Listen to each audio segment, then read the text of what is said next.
Dengan segala bukti yang dibeberkan oleh Mamoru, Sinta percaya. Ia memandang wajah Haruka dengan mata berkaca-kaca. Apakah dia putriku? Tanya Sinta penuh harap. Dia Haruka, putrimu. Haruka dan Haruna adalah putrimu, jawab Mamoru dengan berat. Ia menyayangi Haruka melebihi apapun. Dengan mengakui Haruka bukanlah putrinya, ia akan kehilangan Haruka. Tapi, Mamoru sudah tidak memiliki waktu yang banyak. Ia ingin Haruka bertemu ibunya agar ia tenang jika sewaktu-waktu ia dipanggil Tuhan. Sinta menghampiri Haruka dan memeluknya dengan erat. Tangis haru mengiringi pertemuan ibu dan anak yang sudah terpisah selama 30 tahun lamanya. Kembali Sinta tersentak dari lamunannya. Ia mencekik Tristan semakin kuat. Tristan melawan dan melepaskan cengkraman tangan Sinta di lehernya. Bu, ibu baik-baik saja kan? Tanya Tristan dengan napas terengah-engah. Kamu sudah membuat putriku menderita. Hicks, kamu sudah menghancurkan hidup putriku, Hicks.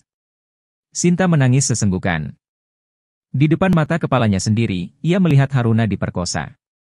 Sinta melihat bagaimana putus asanya Haruna menjalani hidup. Pantas saja, dadanya selalu terasa sesak jika mendengar Haruna menangis. Rupanya, itulah yang dinamakan ikatan batin antara ibu dan anak. Sinta berlari meninggalkan apartemen itu dan pergi mencari Haruna ke panti asuhan yang disebutkan oleh Mamoru. Namun, ia tidak ada di sana. Tristan dan Christian saja masih belum bisa menemukan Haruna sampai saat ini. Ia memutuskan pulang ke paviliun, mengambil baju dan tabungannya. Ia tidak mau bekerja lagi untuk Tristan. Laki-laki itu telah menyakiti putrinya selama ini. Sinta tidak sudi merawat dan melayani Tristan lagi. Di dalam kamar, Tristan mondar-mandir. Ia masih tidak mengerti dengan kemarahan Sinta padanya. Dari tatapan mata teduh Sinta terpancar api kebencian yang sangat besar padanya. Sinta yang selalu menyayangi Tristan selama ini, seolah telah berubah. Ia mengulang setiap kata-kata Sinta. Tristan menarik kesimpulan. Apa mungkin, Haruna dan Haruka adalah anak ibu Sinta? Ah, sial. Sepertinya begitu, gerutu Tristan. Ia segera berlari mencari Sinta di paviliun. Namun, hanya ada Yuli yang sedang beristirahat setelah makan siang. Tuan. Yuli terkejut melihat kedatangan Tristan ke kamarnya. Ada yang bisa saya bantu Tuan? Tanya Yuli dengan gemetar. Tidak biasanya Tristan mendatangi paviliun. Mana Ibu Sinta? Senior, tadi membawa baju dan tabungannya pergi. Katanya dia sudah mengundurkan diri dari pekerjaan, jawab Yuli ketakutan. Ia takut Sinta pergi dengan membawa barang milik majikannya, karena Tristan sampai mencari Sinta ke paviliun. Tristan pergi tanpa mengatakan apa-apa lagi. Yuli mengembuskan napas dengan kuat. Sejak tadi, ia merasa sesak karena rasa tegang dan takut. Sinta pergi begitu saja. Tristan merasa sangat bersalah. Ada rasa penasaran karena Sinta tidak memberitahu siapa yang dimaksud olehnya. Tristan menduga orang itu adalah Haruna, tapi tidak ada petunjuk apapun untuk membuktikan dugaannya. Ah, Haruka. Gadis yang tadi ditemui oleh Bu Sinta itu pasti tahu jawabannya, gumam Tristan. Ia berencana menemui Haruka. Tapi, ia harus memberitahu Christian terlebih dulu. Kakaknya juga sangat khawatir dengan keadaan Haruna.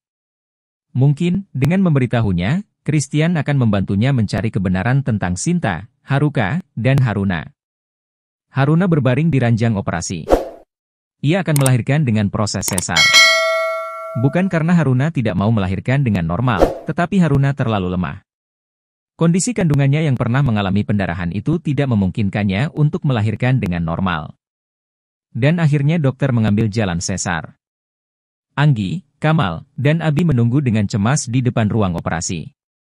Vivi, Kiara, dan Cantika, mereka menyusul ke rumah sakit. Mereka turut menunggu Haruna di depan ruang operasi. Vivi sangat cemas mendengar kabar dari Anggi kalau Haruna harus melakukan operasi sesar, apalagi kondisi kesehatan Haruna tidak begitu baik. Dengan kondisi hamil dan sedang sakit, Vivi tentunya sangat khawatir pada kakak dan calon keponakannya. Setelah diberitahu lewat telepon oleh Anggi, Vivi mengajak kedua gadis kecil itu ke rumah sakit. Ia ingin menemani dan memberikan Haruna semangat untuk melalui operasinya. Setengah jam kemudian terdengar suara tangisan bayi. Mereka yang berada di depan ruang operasi pun mengucap syukur. Suara tangisan bayi itu terdengar samar karena terhalang pintu ruangan operasi. Tetapi mereka yakin itu adalah bayi Haruna. 3 jam kemudian, Haruna sudah berada di ruang rawat inap. Haruna melalui operasinya dengan aman, meskipun keadaannya kurang sehat. Haruna masih tertidur dalam pengaruh obat bius. Kiara dengan setia menemani di samping ranjang rawat Haruna. Ia duduk sambil menggenggam tangan. Setelah sadar, Haruna tersenyum menatap semua orang yang berkumpul di ruangan itu. Satu persatu dari mereka mengucapkan selamat untuk Haruna atas kelahiran putra pertamanya. Haruna masih lemah dan hanya menjawab dengan senyuman. Lega sudah perasaan Haruna yang sempat cemas karena kondisi tubuhnya sedang tidak baik. Kini, ia bisa tersenyum dengan tenang setelah putranya lahir ke dunia. Tok. Pak RT, Bu RT datang menjenguk Haruna. Anggi yang membukakan pintu dan mempersilakan mereka masuk. Pak RT dan Bu RT menjenguk Haruna. Bu RT membawakan buah-buahan dan bunga. Anggi menerima bungkusan buah-buahan dan bunga, mewakili Haruna. Selamat atas kelahiran putra keduanya Neng Haruna. Wah, Kiara sudah punya adik nih, goda Bu RT. Bu RT melirik ke arah Abimanyu yang berdiri di samping Haruna. Itu, suaminya ya Neng. Bu. Haruna ingin membantah, tapi Abimanyu menahan tangan Haruna. Iya. Abimanyu mengiyakan. Oh. Tampan sekali, puji Bu RT. Terima kasih, balas Abimanyu. Ia tersenyum ramah kepada kedua tamu yang menjenguk Haruna. Haruna mengalihkan pandangannya dari orang-orang yang sedang mengobrol. Hatinya tidak bahagia mendengar Abimanyu mengaku sebagai suaminya. Memang, dengan pengakuan Abimanyu, para tetangga tidak akan lagi mencibirnya. Namun, ia tidak enak hati karena melibatkan orang lain dalam sandiwaranya. Kedua tamu Haruna berpamitan. Anggi mengajak semuanya keluar dan membiarkan Abimanyu bicara berdua dengan Haruna. Sejak tadi, Anggi tahu kalau Haruna sangat ingin bicara dengan Abimanyu. Tentang apa, tentu Anggi tahu. Haruna terlihat marah saat Abimanyu mengaku sebagai suaminya. Anggi yakin, Haruna ingin membicarakan hal itu dengan Abimanyu, berdua saja. Semua orang keluar, tinggal Haruna dan Abimanyu di dalam ruang rawat inap itu. Haruna bangun dan duduk bersandar di kedinding. Abimanyu menarik kursi. Ia duduk tersenyum di samping ranjang rawat. Kenapa Bapak mengakuinya? Tanya Haruna kesal. Hanya mengaku saja, masa tidak boleh? Supaya tidak ditanya panjang lebar, jawab Abimanyu santai. Tidak bisa begitu. Bagaimana nanti ke depannya? Mereka selamanya akan menganggap Bapak sebagai suamiku. Apa tidak masalah dengan calon istri Bapak nantinya? Kalau calon istriku, kamu, tentu tidak masalah bukan? Tanya Abimanyu serius. Haruna menganga. Ia seakan sulit untuk mengeluarkan setiap kata yang ada di dalam otaknya. Dengan mudahnya, Abimanyu melamar Haruna. Tanpa bertanya seperti apa perasaan Haruna padanya. Mereka baru 2 kali bertemu dan Abimanyu dengan santainya ingin menjadikan Haruna sebagai istri. Mungkin baik untuk Haruna. Tapi, Haruna tidak ingin menikah dengan orang yang tidak ia cintai. Haruna sudah memilih untuk membesarkan anaknya seorang diri. Hari itu juga, Abimanyu pulang ke Semarang. Ia tidak menemani Haruna sampai pulang ke rumah. Haruna pasti sangat tidak nyaman melihat Abimanyu saat ini. Ia sudah menolak Abimanyu tanpa pertimbangan. Bukan tanpa alasan, Haruna menolak Abimanyu. Hatinya pernah terjatuh pada seorang pria, sampai hari ini, pria itu masih menempati ruang paling spesial di hati Haruna. 3 hari kemudian, Anggi menggendong cucunya, Raja Arion Adinagara. Mereka pulang ke rumah dan mengadakan syukuran atas kelahiran putra pertama Haruna. Dari mulut Bu RT, semua warga jadi berpikir kalau Abimanyu adalah suami Haruna. Para tetangga tidak lagi mencibir Haruna sebagai istri simpanan yang terbuang. Walaupun hatinya menjerit ingin menolak, tapi bibirnya tak mampu berucap. Itu hanya akan membuat gosip baru. Mungkin gosip itu akan berpengaruh untuk kehidupan raja ke depannya. Sudah 3 hari, Vivi tidak berangkat ke kedai. Mereka membuka usaha kedai makanan sederhana di tepi jalan utama kota Sukabumi. Jalanan itu sangat ramai saat musim liburan tiba. Banyaknya destinasi wisata di Sukabumi membuat jalan itu tak pernah sepi. Kamal dan Vivi membuka kedai dengan uang sisa membeli rumah. Sejak berdiri 8 bulan yang lalu, mereka sudah memiliki 2 orang pegawai. 1 orang untuk membantu Kamal memasak, sedangkan 1 orang lagi untuk membantu Vivi melayani pelanggan. Kedai mereka lumayan ramai didatangi pengunjung yang beristirahat saat perjalanan pulang. Pengunjung kedai Raja Rasa, kebanyakan adalah para wisatawan yang hendak pulang ke Jakarta ataupun sebaliknya yang datang dari Jakarta menuju Sukabumi. Maafin Vivi Kak. Sudah 3 hari Vivi tidak ke kedai. Jadi, hari ini Vivi tidak bisa membantu kakak merawat Raja, sesal Vivi. Tidak apa-apa Vivi. Papa dan Vivi sudah bekerja keras membiayai kehidupan keluarga kita. Kakak sama sekali belum bisa membantu apa-apa, ucap Haruna. Jangan berkata seperti itu. Sudah seharusnya Papa mengurus keluarga kita. Saatnya nanti, Papa akan memintamu untuk membantu Vivi mengurus kedai. Jadi, sekarang tugasmu adalah menjaga cucu Papa, Raja, dengan baik. Kata-kata Kamal membuat Haruna dan Vivi terharu. Mereka bertiga berpelukan. Anggi datang menggendong Raja yang sudah terlelap setelah diberi susu formula. ASI Haruna belum keluar, sementara waktu Raja diberi susu formula. Mama gak diajak pelukan, goda Anggi. Iya. Kia juga mau dipeluk, rajuk Kiara. Haruna, Vivi, dan Kamal tertawa kecil. Mereka membuka tangan lebar-lebar. Kiara berlari ke dalam pelukan mereka, begitupun dengan Anggi yang menggendong Raja. Hidup baru keluarga Kamal terasa lengkap dan sempurna. Mereka akan menempuh kehidupan damai mereka seperti sedia kala. Saat semua begitu indah dan bahagia, sebelum Haruna bertemu Tristan. Tristan pulang ke rumah ayahnya. Ia ingin mencari Christian dan mengajaknya bertemu Haruka. Tristan tidak tahu jika ayahnya, Isham, mengenal Mamoru. Pah, Kak Krist ada? Ada. Dia baru saja pulang dari kantor. Sepertinya akan pergi lagi, jawab Isham dengan suara berat. Pergi mencari Haruna. Memangnya siapa lagi, pungkas Isham. Tristan menemui Christian di kamarnya. Benar apa yang Isham katakan, Christian sudah rapi dan hendak keluar. Tristan menahan kakaknya. Aku ingin mengajak kakak pergi. Kakak bisakan menemaniku? Aku tidak bisa. Sudah ada janji dengan orang yang aku suruh mencari Haruna, jawab Christian. Ini juga berkaitan dengan Haruna. Kumohon, pinta Tristan.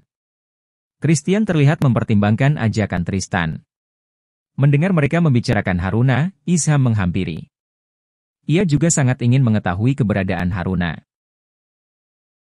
Sudah ada titik terang tentang keberadaan Haruna, tanya Isham tiba-tiba di belakang Tristan. Tristan mengajak mereka bicara di ruang keluarga. Seruni lebih tenang saat mendengar nama Haruna. Ia tidak lagi membenci nama itu. Sejak ia tahu kebusukan Steffi, ia tidak lagi memaksa Tristan untuk bertunangan. Seruni membawakan teh untuk menemani obrolan mereka. Mereka duduk berempat dengan santai. Tristan sedang memikirkan dari mana ia harus mengawali ceritanya. Eddie datang dan bergabung dengan mereka. Tumben sekali, kalian berkumpul. Ada apa? Tanya Eddie sambil menghempaskan tubuhnya perlahan ke sofa. Tristan akan bercerita. Sebelumnya, Tristan minta kalian semua untuk tidak memotong cerita. Kalian semua boleh memarahi, tapi biarkan Tristan menceritakan semuanya sampai selesai, pintanya dengan tatapan memohon. Mereka menyanggupi. Perlahan, Tristan mulai bercerita dari awal. Pertama kali ia bertemu Haruna, berurusan dengan keluarga Kamal karena ingin membalas dendam pada Haruna. Hingga peristiwa pemerkosaan yang dilakukannya pada Haruna. Mendengar Haruna diperkosa oleh Tristan, Christian sontak marah dan hendak memukulnya. Namun, Eddie menahan Christian dengan tongkatnya. Mereka sudah setuju untuk membiarkan Tristan bercerita sampai selesai. Tristan melanjutkan ceritanya. Kali ini, Tristan menceritakan tentang Sinta dan Haruka. Seruni, Eddie, dan Isham yang terkejut kali ini. Mendengar nama Haruka, tentu membuat mereka bertiga teringat kepada masa lalu mereka. Christian memperhatikan ekspresi kedua orang tuanya. Kenapa mereka semua terkejut mendengar nama Haruka? Tanya Christian dalam hati. Namun, rasa penasaran itu harus Christian telan sementara waktu. Cerita berakhir, Tristan sudah bersiap-siap menerima kemarahan Christian dan juga orang tuanya. Ia mengakui semua sikap kasarnya pada Haruna. Juga, tentang semua masalahnya dengan Steffi. Bisa kamu tunjukkan di mana tempat tinggal Haruka? Tanya Eddie. Pertanyaan itu mewakili Isham dan Seruni juga. Kakek kenal dengan Haruka? Tristan merasa ada yang aneh. Kenapa mereka bertiga justru terkejut mendengar nama Haruka? Rasa terkejut mereka jelas bukan sesuatu yang dibuat-buat. Tunjukkan kepada kami. Di mana kamu dan Sinta menemui Haruka? Tanya Isham lebih antusias daripada Eddie. Apartemen tua di barat kota, jawab Tristan. Christian pergi tanpa bicara. Ia sangat marah pada adiknya. Teganya dia memperlakukan Haruna dengan kejam. Gadis yang sangat dia sayangi, hidupnya telah dihancurkan oleh adiknya, Tristan. Rasanya ia malu untuk mencari Haruna. Apa yang bisa dia katakan, jika dia bisa bertemu Haruna? Meminta maaf atas kelakuan sang adik, atau meminta maaf karena ia tidak mampu melindungi Haruna? Semuanya tidak akan mengubah kenyataan, Tristan telah menyakiti Haruna. Christian pergi bersama kedua orang tuanya dalam satu mobil. Tristan dan Eddie mengikuti di belakang mobil Christian. Ketiga orang tua itu ingin tahu, apakah Haruka yang Tristan maksud adalah anak dari Mamoru, sahabat Isham. Jika benar, mereka ingin tahu bagaimana keadaan Mamoru. Mereka juga ingin tahu, kenapa Haruka masih hidup. Seingat Isham, Haruka meninggal setelah operasi. Pertanyaan itu hanya mampu dibuktikan oleh Haruka. Di sini? Kamu yakin? Tanya Isham pada Christian. Ia mengedarkan pandangan. Bagi Isham, tempat itu sangat kumuh. Apa benar Haruka tinggal di sana? Isham sedikit tidak percaya. Dari yang Tristan sebutkan, hanya inilah satu-satunya apartemen tua yang masih ada di sini. Chris dengar dari beberapa teman, apartemen ini akan dihancurkan beberapa bulan lagi. Kasihan sekali kalau Haruka benar-benar tinggal di sini, lirih Seruni. Tristan turun dari mobil bersama Eddie.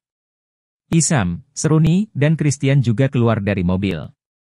Mereka menengadah, melihat gedung yang warna catnya saja sudah tidak terlihat. Beberapa tempat di dinding itu malah ada yang berlumut. Sungguh apartemen yang sudah tidak layak huni. Tok, tok, tok. Siapa yang mengetuk pintu? Gumam Haruka. Kenapa tidak dilihat siapa yang datang? Tanya Mamoru. Iya Pak. Haruka buka pintu dulu, sahut Haruka. Ia meninggalkan Mamoru yang hanya bisa terbaring di ranjang. Sejak mereka pindah ke apartemen itu, tidak ada siapapun yang mereka kenal. Tidak pernah ada orang yang datang. Terakhir kali, Sintalah yang datang. Itu pun karena Haruka dan Mamoru yang mengundang. Setelah kedatangan Sinta, tidak ada siapapun yang datang berkunjung. Keanehan itu membuat Haruka sedikit waspada untuk membuka pintu. Meskipun Mamoru sudah pensiun menjadi detektif sejak 10 tahun lalu. Namun, ada beberapa orang yang masih mencari dan ingin mencelakai Mamoru. Haruka sudah terbiasa dengan semua itu. Ia selalu hidup dengan kewaspadaan tinggi untuk melindungi dirinya sendiri dan Mamoru.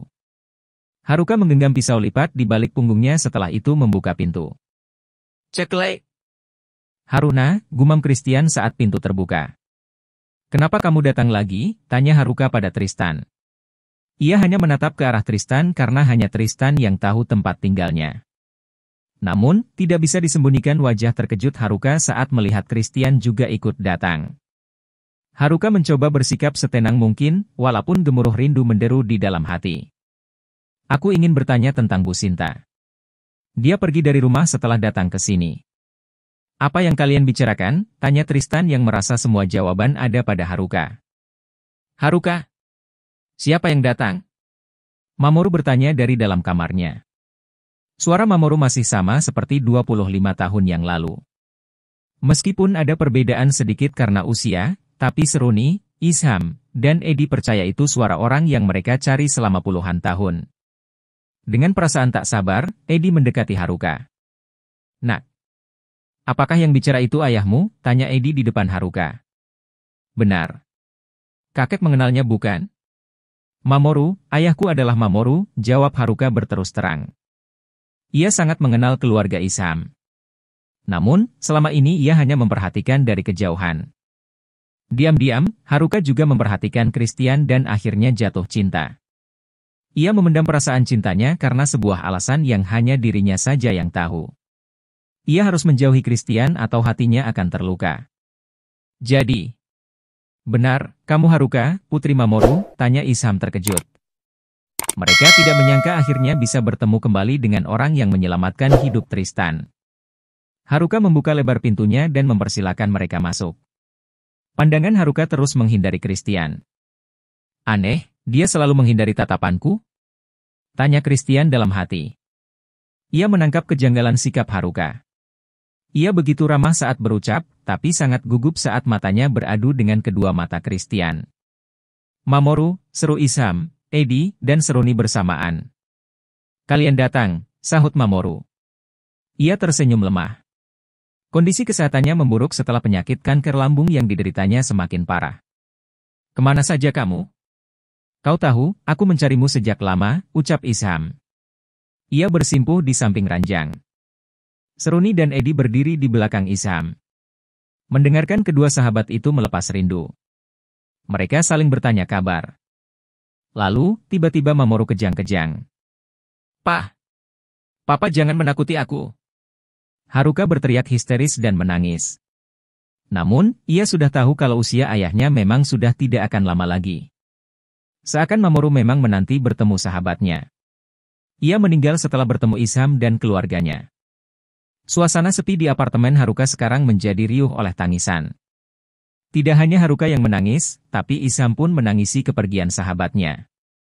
Mereka baru dipertemukan kembali setelah sekian lama. Siapa sangka jika itu adalah pertemuan terakhir mereka. Hari itu, Isham membantu Haruka mengurus pemakaman Mamoru. Sampai tengah malam, mereka menemani Haruka di apartemen. Acara pemakaman dilangsungkan sederhana sesuai apa yang Mamoru pernah katakan kepada putrinya. Pemakaman telah selesai, tapi mereka tidak tega membiarkan Haruka sendirian di saat seperti ini. Seruni duduk di samping Haruka dan mendekapnya erat. Haruka masih terisak dalam pelukan Seruni. Ia tidak memiliki siapa-siapa lagi. Ia juga tidak bisa menemukan Haruna, kembarannya. Haruka. Sebaiknya tinggal di rumah Om saja. Tidak baik kalau kamu tinggal sendirian di sini.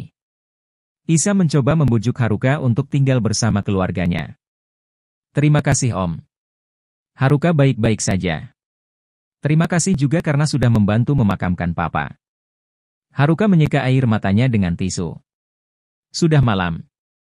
Om, Tante, dan yang lainnya, silakan pulang. Haruka ingin sendiri, ucap Haruka. Isham mengerti perasaan Haruka. Memang sebaiknya membiarkan Haruka untuk menenangkan diri lebih dulu. Saat Haruka sudah lebih tenang, Isham akan mencoba membujuknya kembali untuk tinggal bersama keluarga Isham. Baiklah. Kami permisi pulang. Jika ada apa-apa, jangan sungkan telepon Om, oke? Jawab Haruka pelan. Haruka mengantar mereka sampai di depan pintu apartemen. Setelah mereka menghilang di balik tangga, Haruka menutup pintu. Baru beberapa langkah, terdengar suara ketukan pintu kembali. Mungkin ada yang tertinggal, batin Haruka. Ternyata Christian kembali ke apartemen itu seorang diri. Haruka menutup pintu dengan cepat, tapi tangan Christian menahannya. Ia menjerit karena tangannya terjepit pintu. Ah! Ya ampun! Maaf, tidak sengaja. Lagi pula, kenapa kau menahan pintu seperti itu? Dasar bodoh, maki Haruka.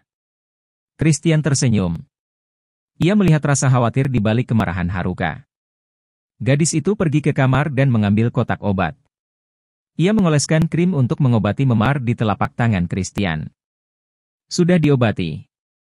Lebih baik, sekarang kamu pulang, ucap Haruka. Aku ingin bertanya satu hal. Bertanya apa? Tanya Haruka ketus. Kenapa kau terus menghindari tatapanku? Setiap kali aku menatapmu, kau selalu terlihat gugup. Apa yang kau sembunyikan dariku? Tidak ada. Itu hanya perasaanmu saja. Pergilah. Christian menghela napas pelan lalu berbaring di sofa. Tanganku sakit, aku tidak bisa menyetir dengan satu tangan. Jadi, aku mau menginap malam ini di sini. Dengan santainya, Christian berbaring dan memejamkan matanya. Hei, bukannya kamu bersama Om dan Tante? Mereka pasti menunggu di bawah, ucap Haruka. Mereka sudah pulang bersama kakek dan Tristan. Haruka tidak tahu lagi harus bicara apa. Ia tidak bisa membiarkan Christian tinggal di apartemennya. Bagaimanapun juga, mereka berbeda jenis. Haruka masuk ke dalam kamar dan mengambil tas. Ia melangkah pergi menuju pintu. Christian segera menahannya. Haruka terperangkap di antara pintu dan tubuh Christian. Mau kemana? Wanita tidak aman keluyuran tengah malam, ucap Christian.